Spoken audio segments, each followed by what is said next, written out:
start the recording now. And if you heard from the last recording, it was sort of already going. And I guess we're here now. It looks like it's gonna stick. This is a good spot. This is Aric, spelled with an A, Leavitt, doing another rendition, no, another episode, no, another installment of Legends, Licks, and Lore Bluegrass. Legends, Licks, and Lore. How you doing today? Great. Oh, I gotta get my patter done. I realized my patter was very weak on the last episode. So Let's just kick off a little here. get a little closer so we can really hear your voice. There you go. Good? That's pretty good. Thank you. All right. Let me just do a little Master Tone March by Stanley Brothers.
March.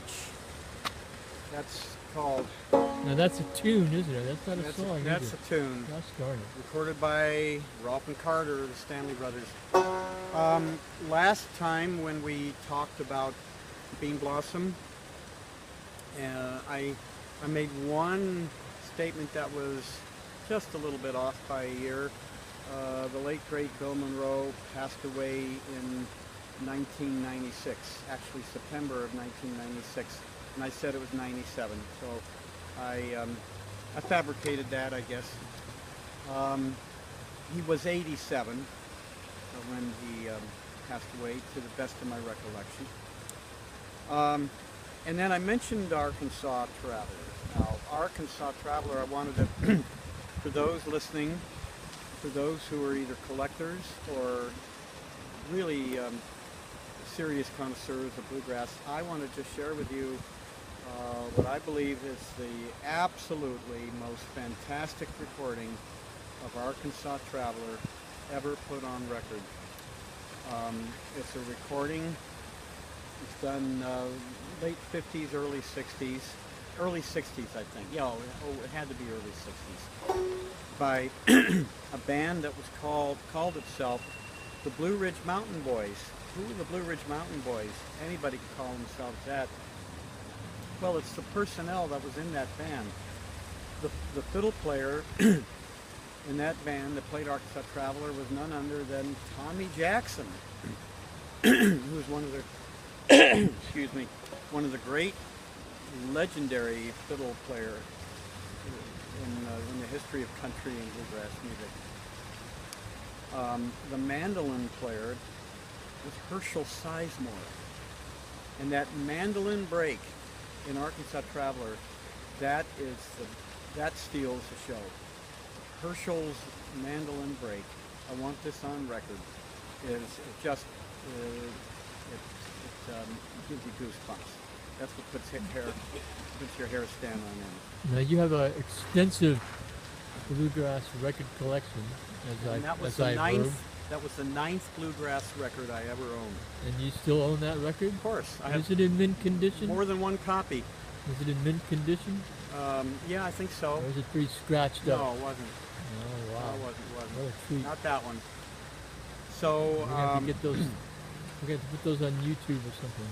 So what I'd like to do with this installment, as we call it, we talked about that rare session I had with Bill Monroe in June of 1972 in Bean Blossom. I would like to recount for you incidences where I met celebrities, the chances of which, in each of these happenstances, if there is such a thing, I don't believe there are, were so unique. And yet these things do occur. They do happen to people. I'm sure, I'm sure we're not without reason.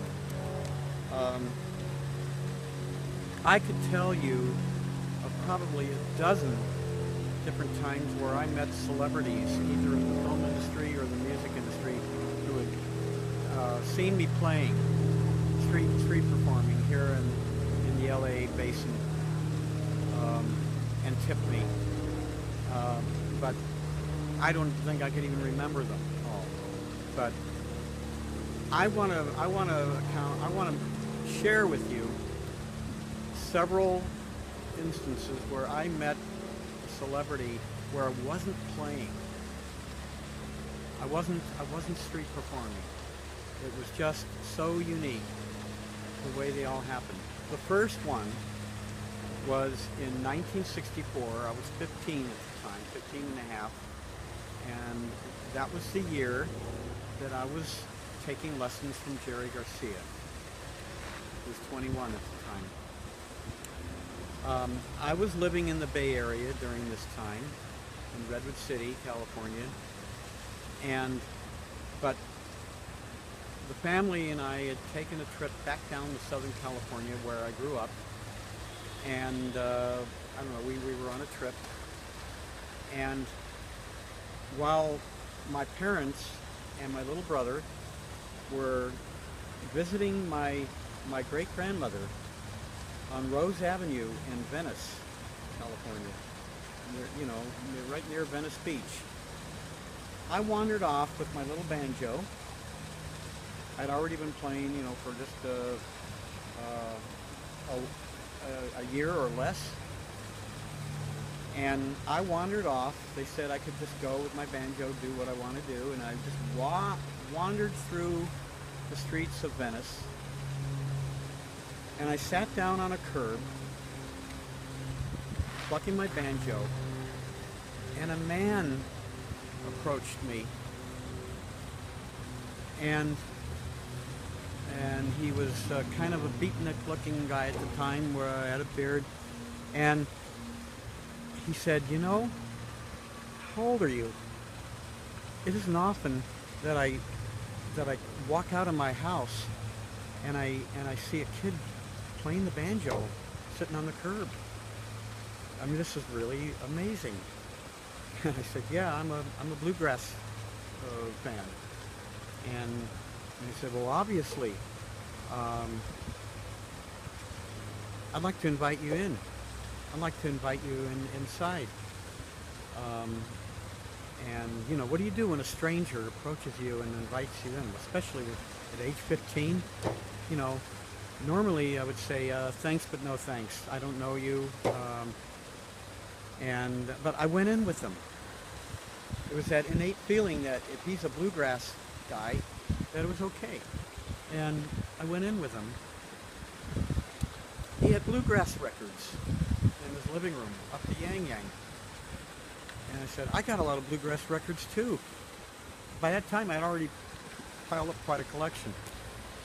And he played one of them for me. He played a cut off a Country Gentleman LP, and the song was "That's My Wedding Day."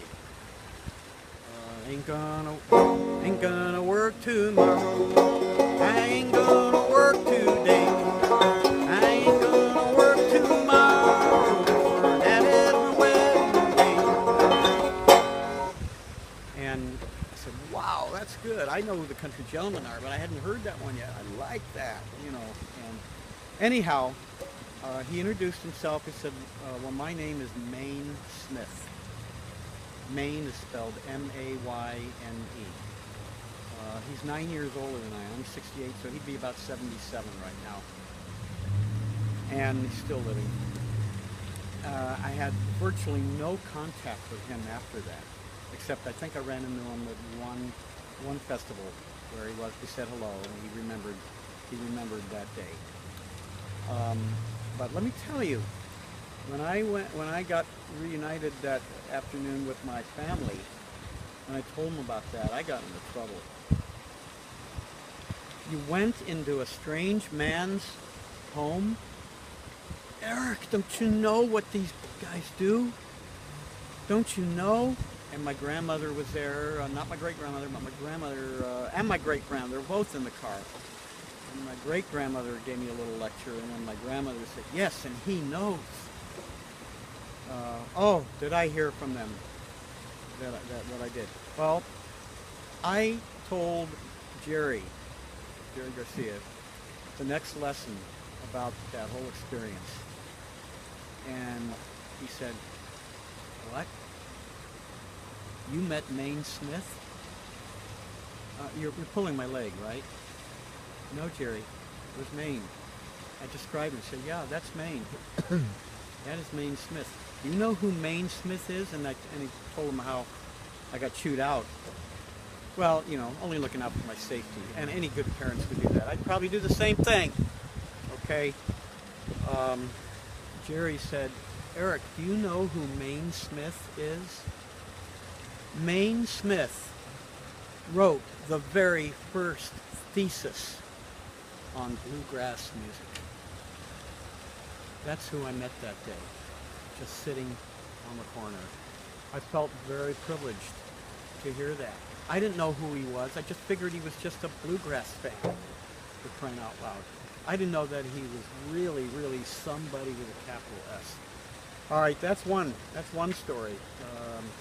Story number two. I was walking the streets of downtown Long Beach one afternoon, and this was about 25 years ago, I would say. And I didn't have my car that day. I was on the bus. And I think I was trying to catch a bus from where I was to my mom's, because she lived in Long Beach on the border of Lakewood. I think that was what I was doing. And I was in front of a pawn shop in downtown Long Beach. I had my banjo and guitar and my dulcimer. I think I even had my mandolin. I was loaded down. I could barely move. And I had to set them down and reposition myself before I dropped everything. And a man right there on the sidewalk says, it's a lot of instruments you got there, buddy. And I said, yeah. And he said, well, you know, let me tell you, you probably don't know who I am, but I happen to be Tyson. You know who? You know, well, he said, I'm the guy in Marty Robbins' country band. You know Marty? I said, yeah, I love Marty Robbins. Driven the darkness over me, El Paso, all that. He said, I'm the guy in Marty Robbins' band that did those fancy licks in El Paso. Out in the West Texas town of El Paso.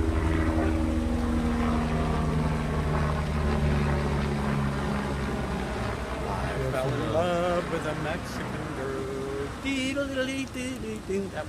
That was Tyson. And I said, you're that guy? And he said, and just to prove it to you, he happened to have a scrapbook right on him. He had a scrapbook with him. He opened it up and showed me all the pictures of him with Marty Robbins and the band and everything. I couldn't believe it. I told a friend of mine who had long moved way up to Grass Valley, California.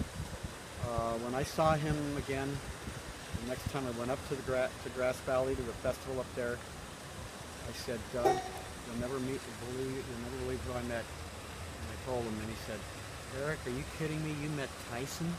Wow. So you met Tyson right on the streets of Long Beach, of all places. Never forget it. The last one I'm gonna share with you is in 1967. Well, that was way before I met Tyson, but a few years after I met Maine Smith. Merle Haggard had played the Saturday night prior. This was a Sunday, but he played the prior night right there in Redwood City, California, at Foresters Hall, which was a country and western dance hall. And Merle hadn't even recorded Okie from Muskogee yet. He already had hits on the radio, but he wasn't really famous as of yet. He was getting there. Well, I woke up Sunday morning at the apartment where I lived with family at the time. I looked out the window at the motel right next door to us, and there's Merle Haggard's bus, the tour bus. I said, Merle must be staying in the motel there.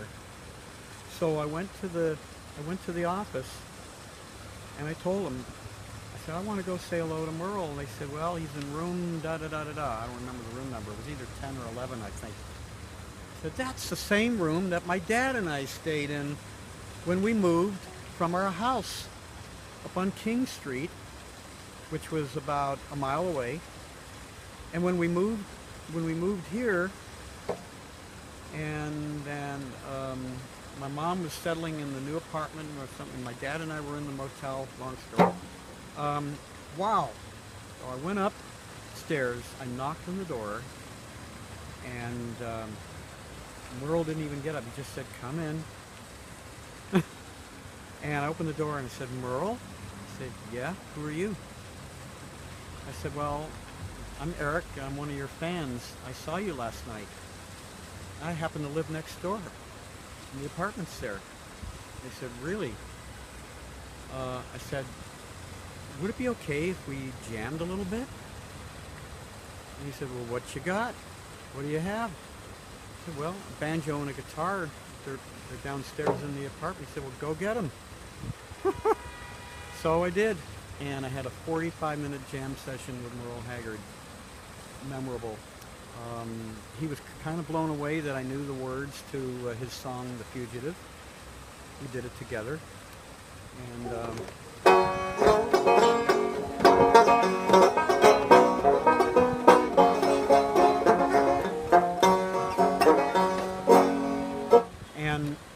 it's really, really kind of funny. While we were playing and talking, Bonnie Owens was in the shower. Now, Bonnie Owens, all up until that day, I thought that Bonnie Owens was Buck Owens' sister, and so I made some kind of statement about that, because Bonnie at the time was playing with Merle, singing harmony with Merle. And Bonnie heard what I said. She poked her head out of the shower, out of the shower room, and said, "Hi, I know you think I'm Buck Owens' sister, but I'm not. I'm Buck Owens' ex, and I'm now married to Merle." I said, "Okay, I'm sorry. I was a little out of date there." And she said, "That's okay, no problem. You guys sound good. Carry on." And that was a 45-minute session that I'll never forget. Now, you know, you did "Fugitive," you say? Yeah, I don't remember it now. I don't remember those lyrics now. But at the time, I used to sing it, and I did it with Merle that day. And you know, I have to just say this: that anybody that doesn't believe there's a God, you know, and everybody has the right to believe it or not believe it. Anyone that doesn't believe in the Supreme Being,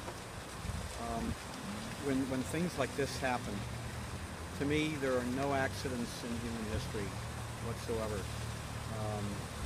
There's a purpose in everything.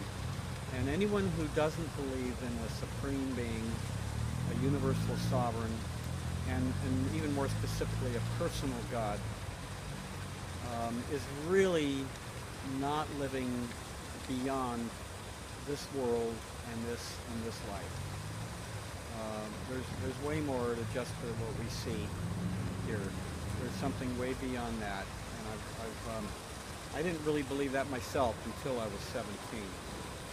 I went through the first 17 years of my life not really knowing knowing who God was. But that my conversion was when I was 17 and a half, a year after I graduated from high school. But I'm just going to throw that in, that these were not chance occurrences. The odds of meeting Maine Smith the way I did, Tyson the way I did, and even Merle, just getting to jam for 45 minutes with him.